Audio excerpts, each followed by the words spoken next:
इसी कटहरी में फैसला होगा। एक तरफ ओम प्रकाश राजभर योगी मोदी जी के साथ खड़ा रहेगा, एक तरफ तुम्हारी ताकत देखूंगा, एक तरफ हम अपनी ताकत लेके खड़ा रहूंगा। तो बताओ आप साथियों, यहाँ प्रत्याशी हम ना खड़ा कर लोग करी हैं, उनके लड़ाई हम, तो बतावा उनके जितावल जाए कि नहीं जितावल जाए।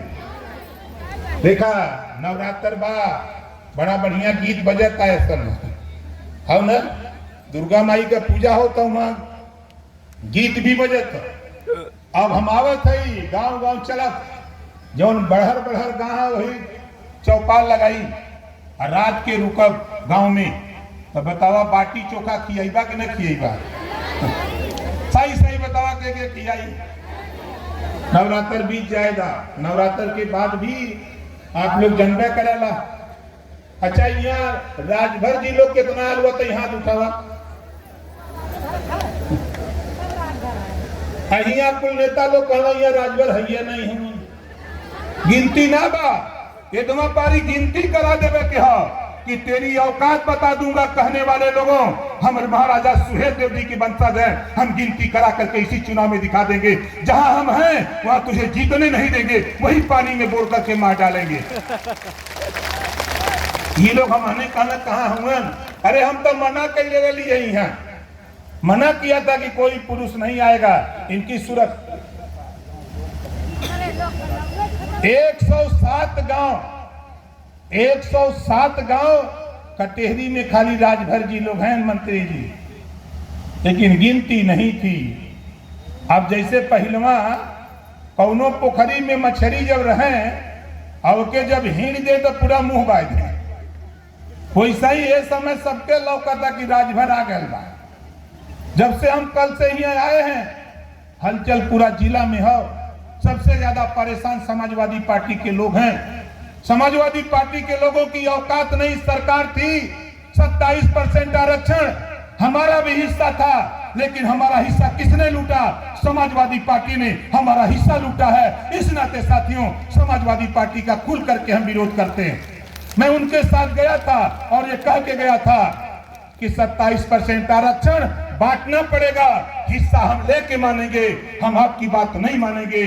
जो हुकुम सिंह जी के नेतृत्व की जो टीम समिति बनी है 27% आरक्षण को बांटने का, राघवेंद्र सिंह कमेटी जो 27% आरक्षण 7, 9, 11 में बांट दिया है, रोहिणी आयोग का गठन माननीय मोदी जी ने किया है, उसकी भी रिपोर्ट तैयार है। 7, 9, 11 जिस दिन लागू हो जाएगा गरीबों, तेरा भी बेटा तेरी भी बेटी सिपाही, दरोगा, बाबू, चपरासी, तहसीलदार, एसडीएम, डीएम, इंजीनियर, कलेक्टर बन करके आना शुरू हो जाएगा। यही बेईमान समाजवादी पार्टी के लोग लागू नहीं किए, आज कह रहे हैं। और ओम प्रकाश राजभर घबराओ नहीं, प्रधानमंत्री जी से बात हो रही है, गृह मंत्री जी से, मुख्यमंत्री जी से बात एकदम टनाटन है।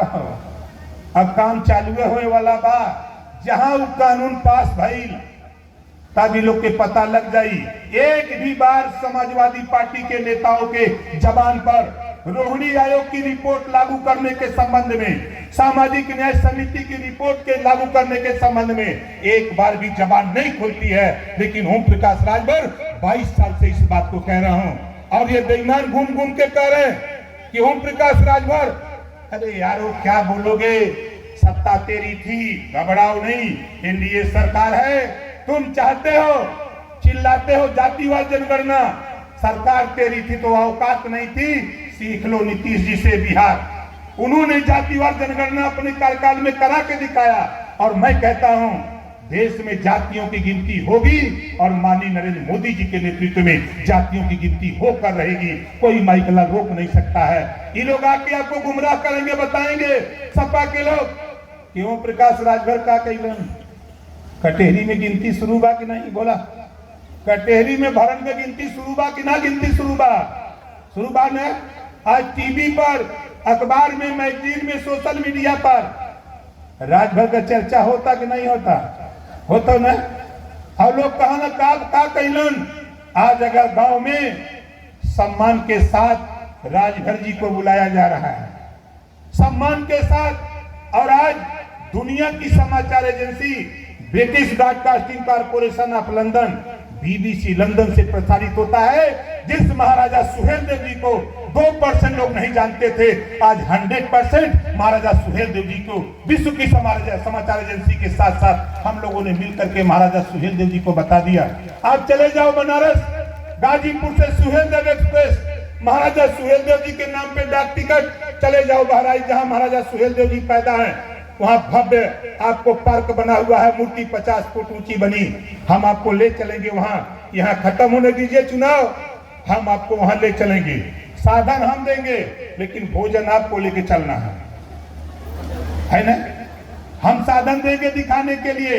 और धान अब पकने वाला है, कुछ फूट रहा है, 1 महीने में धान की तैयारी हो जाएगी, चूरा कुटवा लेना, थोड़ा बढ़ा के ले चलना है ना, थोड़ा बढ़ा के ले चलना, हम लोगों को भी जुगाड़ रहे तो वहां ले चलेंगे, आपको ले चलेंगे वहां महाराजा सुहेलदेव जी की धर्मस्थली, जो वहां आपको दिखाएंगे कि वहां समझ लो कि 500 करोड़ रुपए की लागत से पार्क और महाराजा सुहेलदेव जी का मूर्ति लगा हुआ है। जब जाओगे तब आपको समझ में आया है, जितना हमारा सीना है उतना तो महाराजा सुहेलदेव जी का खाली गट्टा का इतना मोटा है, समझ लो।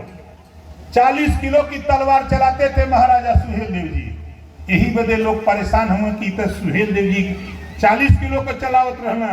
कोई समाजवादी पार्टी कहो, बसपा कहो, कांग्रेस कहो, किसी की औकात नहीं है साथियों कि 40 किलो की तलवार खाली उठा दे, लेकिन हम उनके वंशज हैं। और ये भी कहता हूं, अगर आप पाकिस्तान का पानी पी करके विरोध करने का सीख लिए हो तो हम महाराजा सुहेलदेव जी के वंशज हैं। और माननीय मंत्री जी, हम राजभर जाति में पैदा इंसान हैं। उसके बाद मैं आपसे कहता हूं, हमारे पास वो फौज है, चाहे पाकिस्तान से लड़ना हो, चाहे चीन से लड़ना हो, चाहे चाइना से लड़ना हो, हमारे नौजवानों को AK-47 खाली थमा दो, भीतर घुस करके मार के वापस चले आएंगे। ये हमारे लोग हैं।